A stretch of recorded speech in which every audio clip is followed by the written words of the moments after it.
नमस्कार दोस्तों। तो आज हम आप लोग के लिए लेके आए एक नया वीडियो जिसमें हम लोग बात करेंगे कि कानपुर का गंगा मेला क्यों हुआ प्रसिद्ध। तो कानपुर का गंगा मेला केवल रंगों का त्यौहार नहीं बल्कि ब्रिटिश शासन के खिलाफ भारतीय एकता और स्वाभिमान का प्रतीक है। शुरुआत होती है 1942। इसकी नींव 1942 के स्वतंत्रता आंदोलन के दौरान हुई और अंग्रेज़ों ने कानपुर में होली खेलने पर प्रतिबंध लगा दिया था, लेकिन हरिया के क्रांतिकारियों ने इस आदेश को मानने से इनकार कर दिया और रजन बाबू पार्क में तिरंगा फहराकर होली खेली और क्रांतिकारियों की गिरफ्तारी। ब्रिटिश सरकार ने इस अवज्ञा के लिए लगभग 45 क्रांतिकारियों, कुछ स्रोतों के अनुसार 72 को गिरफ्तार कर सरसैया घाट जेल में डाल दिया था।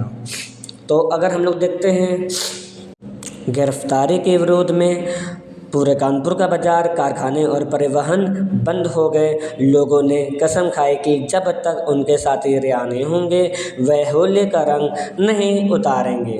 तो फिर भारी विरोध के कारण ब्रिटिश सरकार को झुकना पड़ा और होली के करीब एक सप्ताह बाद अनुराधा नक्षत्र के दिन सभी क्रांतिकारियों को बिना शर्त रिहा कर दिया गया। फिर विजय उत्सव रिहाई के बाद पूरे शहर ने फिर से होली मनाई। क्रांतिकारियों को कंधे पर बिठाकर सरसैया घाट ले जाया गया, जहां सबने गंगा में स्नान किया। इसी जीत की याद में हर साल इसी साल होली के बाद अनुराधा नक्षत्र पर गंगा मेला आयोजित किया जाता है।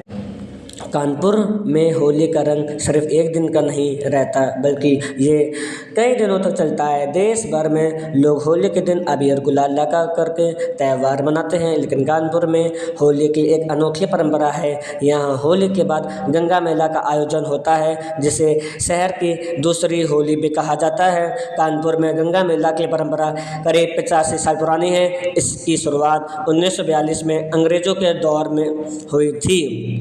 उस समय हटिया बाजार के कुछ नवयुवकों ने तय किया कि वे पूरे उत्साह के साथ होली खेलेंगे, लेकिन उस समय कानपुर के जिलाधिकारी रहे अंग्रेज अफसर मिस्टर लुइस ने होली खेलने पर पाबंदी लगा दी। ये फैसला युवाओं को बिल्कुल भी पसंद नहीं आया। उन्होंने तय किया कि चाहे जो कुछ भी हो जाए होली ज़रूर खेली जाएगी।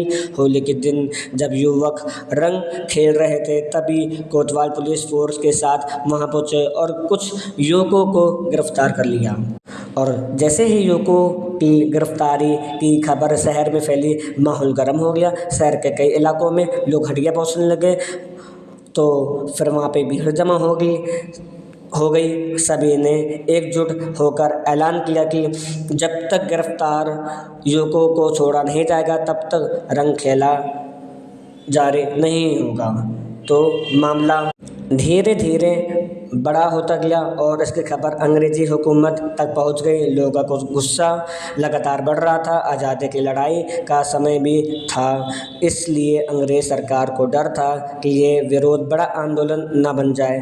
आखिरकार गवर्नर ने आदेश दिया कि गिरफ्तार युवकों को रिहा कर दिया जाए। फिर अंग्रेज़ अधिकारियों ने युवकों को सरसैया घाट के पास ला करके गंगा में छोड़ दिया। उसी दिन से कानपुर में गंगा मेला की शुरुआत हो गई। पूरा शहर जैसे रंगों में डूब जाता है। कानपुर में होली का रंग सिर्फ एक दिन का नहीं रहता। होली के दिन से लेकर के गंगा मेला तक शहर में रोज़ रंग खेला जाता है। बच्चे, युवा और बुजुर्ग सभी इस उत्सव में पूरा उत्साह के साथ शामिल होते हैं और गंगा मेला के दिन पूरा शहर जैसे रंगों में डूब जाता है। सरसैया घाट के आसपास हजारों लोग पहुंचते हैं और एक दूसरे को अबीर गुलाल लगा करके होली की शुभकामनाएं देते हैं। यही वजह है कि कानपुर की ये परंपरा पूरे देश में अलग पहचान रखती है। यहाँ की होली सिर्फ एक त्यौहार नहीं बल्कि इतिहास, परंपरा और उत्साह का अनोखा संगम है। तो आज के इस वीडियो में हम लोग ने कानपुर का गंगा मेला क्यों हुआ प्रसिद्ध जान लिया है। तो अब हम लोग इस वीडियो को विराम की ओर ले जाते हैं।